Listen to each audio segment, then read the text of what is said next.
Good afternoon. Good afternoon. Welcome back. Today our topic of discussion is what happens when the diabetes is uncontrolled and the complications one has, and secondly, how we can control these diabetes so we can avoid such complications. So Farah, tell me, how many types of complications are there? So Seema, there are two kind of complication. One is chronic complication and one is acute complication. So I'll first explain our viewers about the acute one. क्योंकि acute daily routine में हम face करते हैं and chronic हमारे chronic है. So acute में the most common one is hypoglycemia and hyperglycemia. Hypoglycemia जबकि आपके शुगर्स बहुत नीचे चले गए, हाइपोग्लाइसीमिया हुआ.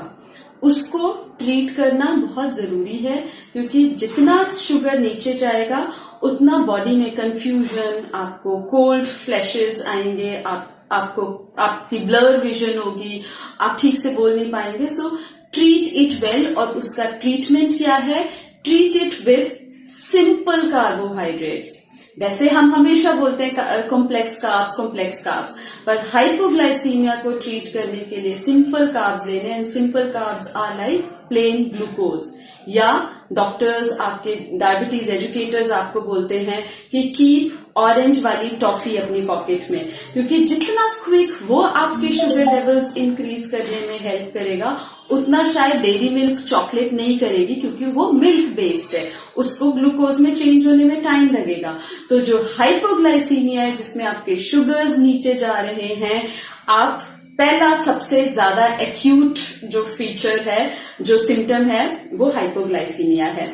और ये हाइपोग्लाइसीमिया टाइप 1 और टाइप 2 दोनों में देखने में मिलता है. लेकिन जो टाइप 1 वाले में, क्योंकि उनको इंसुलिन पे ही डिपेंड रहना है, तो उनके में स्पेशली बच्चों में ये एपिसोड फास्ट दिखने के चांसेस होते हैं.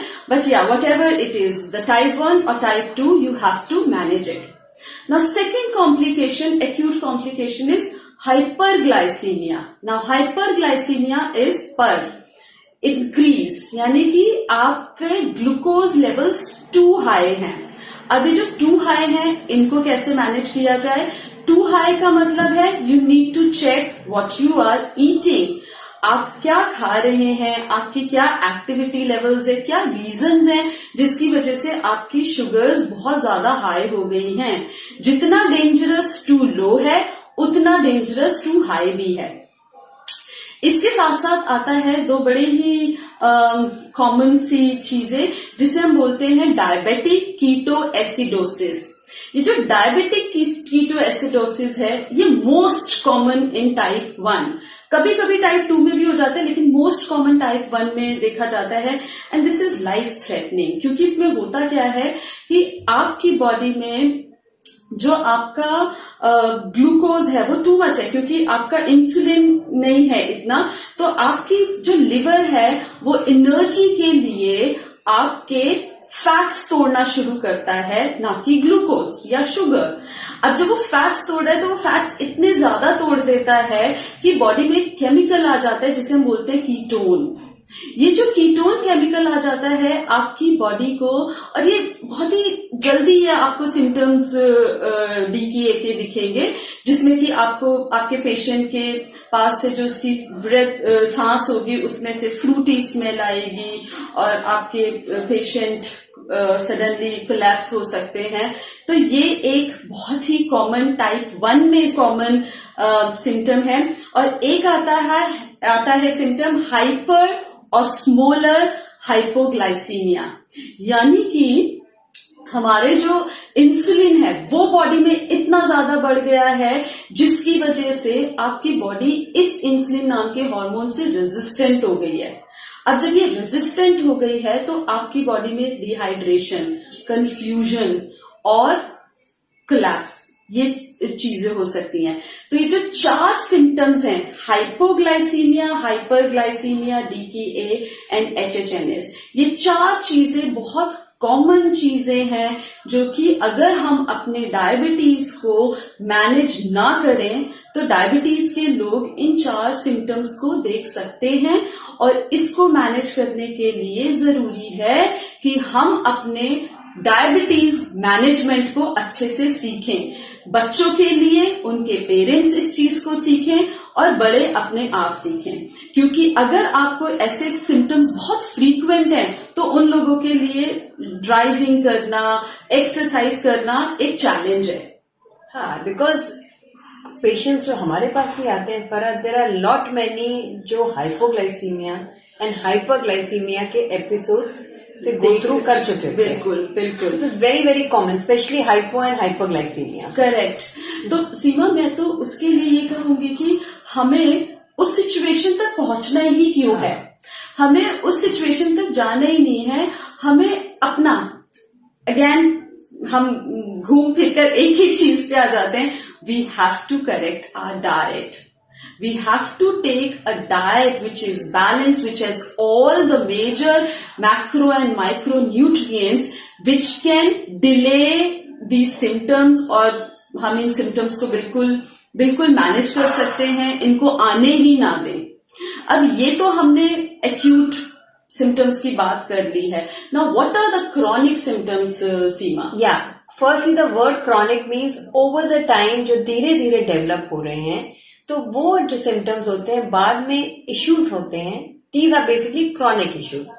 द मोस्ट इम्पॉर्टेंट और कॉमनली देखा जाता है, जनरली डायबिटीज अगर अनकंट्रोल्ड है, लोगों को हाइपरटेंशन हो जाती है, उनका ब्लड प्रेशर अनकंट्रोल हो जाता है, फिर उनको ब्लड प्रेशर की मेडिकेशन लेनी पड़ती है। तो जब आप ब्लड प्रेशर की मेडिकेशन ले रहे हो और डायबिटीज अनकंट्रोल्ड है, तो your blood vessels are becoming harder and chances of heart attack and stroke are very common.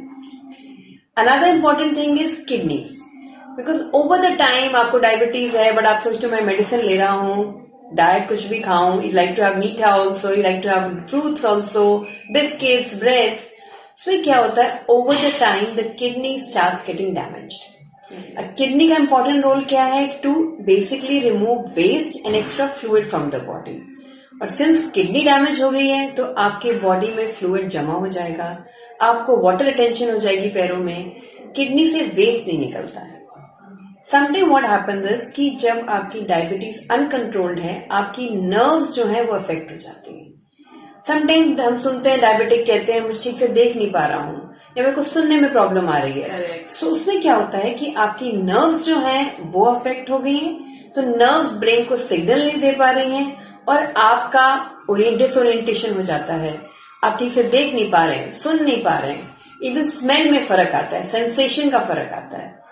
Apart from this the most important thing is कि जब ये नर्व्स में सर्कुलेशन कम हो जाती है या सेंसेशन कम हो जाती है, ब्लड सर्कुलेशन फीट में नहीं पहुंचता फर्क, and lot of people then उनके जो वुंड्स होते हैं पैर के वो हील नहीं होते हैं। सो अगर आप डायबिटिक हैं और आपको लग रहा है कि आपके पैरों में कोई टिंगलिंग फीलिंग आ रही है या कोई आपको लेग्स में कोई इश्यू आ रहा है, प्लीज अपने डॉक्टर से डिस्कस करें। That means you might be having diabetes की वजह से लेग में प्रॉब्लम। तो इट मीन्स कि हाई शुगर्स अगर हैं, सो जो डायबिटीज के लोगों के केयर टेकर्स हैं, they should check their feet on a regular basis. And अगर कोई वुंड हो गया है, कहीं आपको लग गई है, तो वो हील क्यों नहीं हो रहा है? बिकॉज नॉर्मल ह्यूमन बीइंग में जल्दी हीलिंग हो जाती है, डायबिटिक्स में टाइम ज्यादा लेता है, पर अगर बिल्कुल हील नहीं हो रहा है then they need to discuss with the doctor. Perfect. Another important thing is कि जब हमारी बॉडी में शुगर ज्यादा हो गई है, हमारे मुंह में जो सलाइवा है उसमें भी शुगर ज्यादा हो गई है, जहां मीठा होगा वहां बैक्टीरिया आएगा। Correct. तो saliva attract more bacteria which will make the body acidic, हमारे गम्स में इन्फेक्शन हो जाता है, हमारे टूथ का इनेमल निकल जाता है। So that is how the gum disease also develop in diabetics.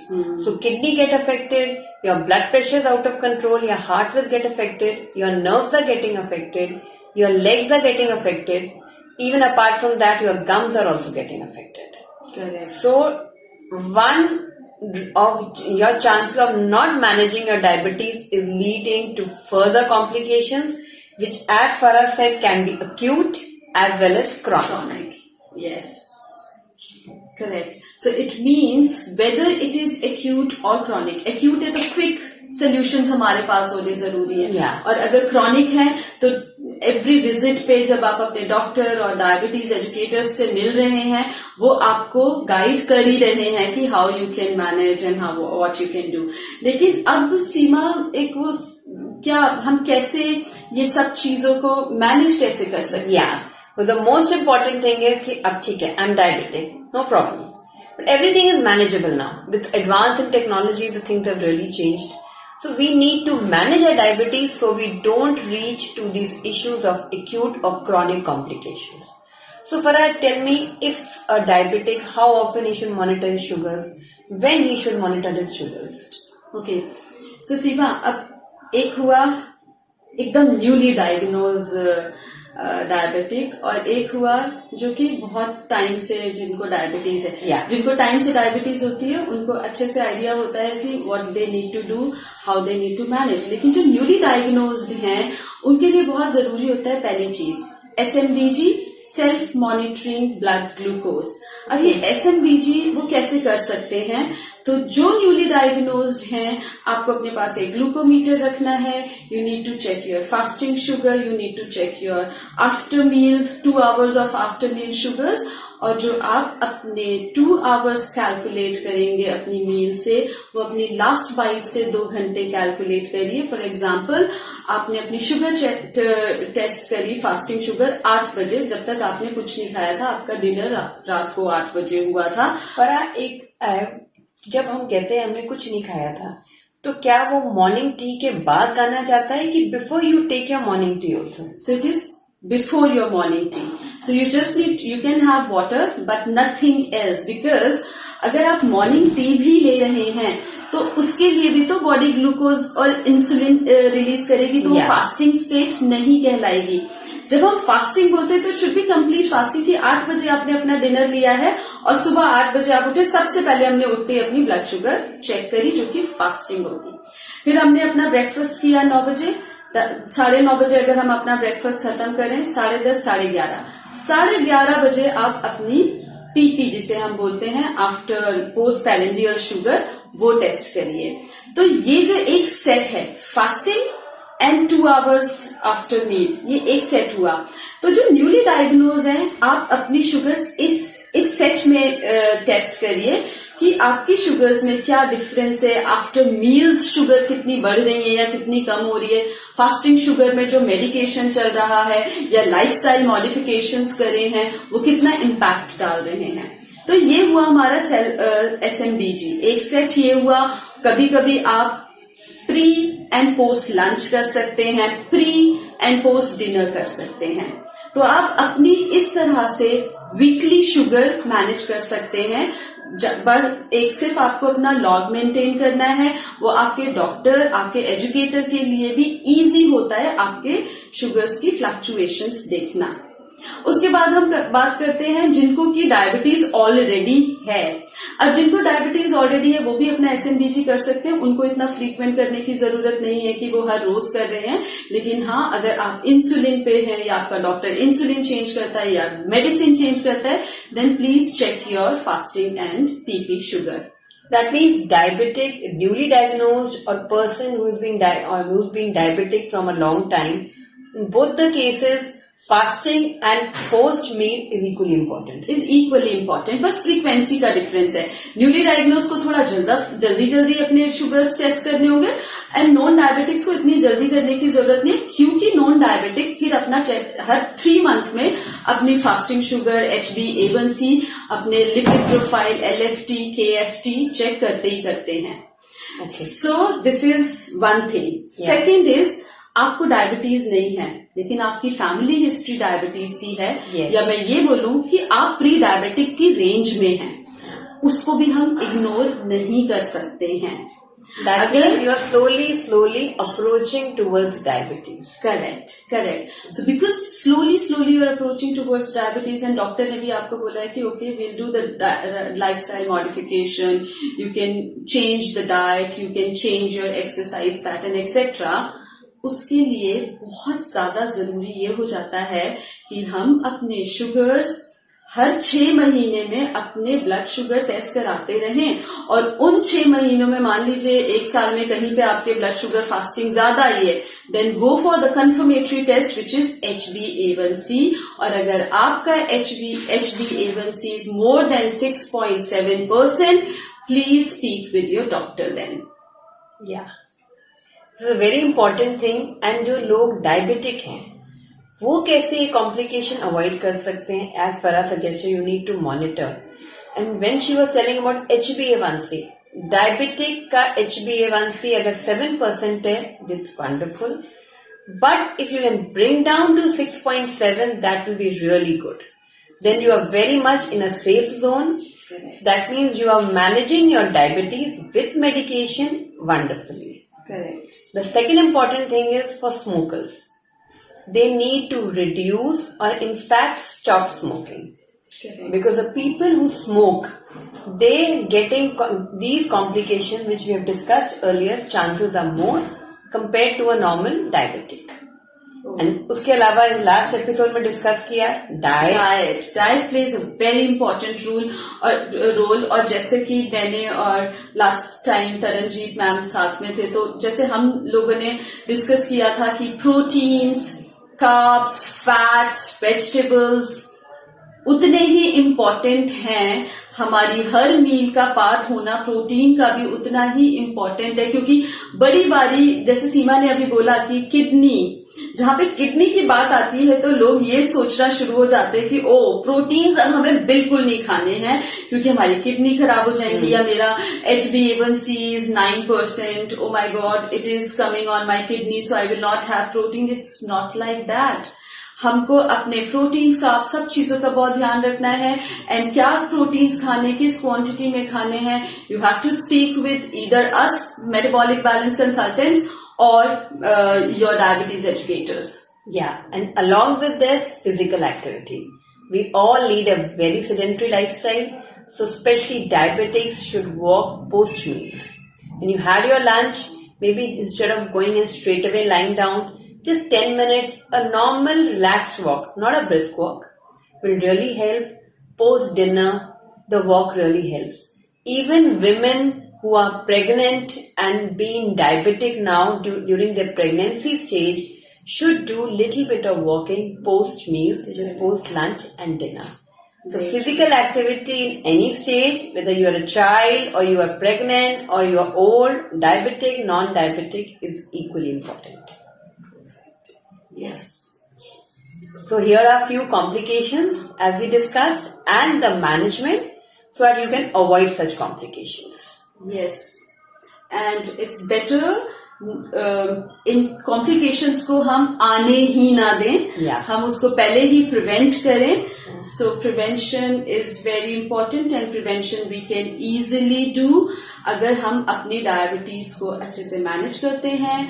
You are seeing your dietitian, your doctor in time, हम इसको आराम से मैनेज कर सकते हैं. Yeah. So next Monday we'll be again here with another interesting topic regarding diabetes. And in case you have some queries, please forward your questions to us. We will love to address them. Thank you so much. Thank you so much.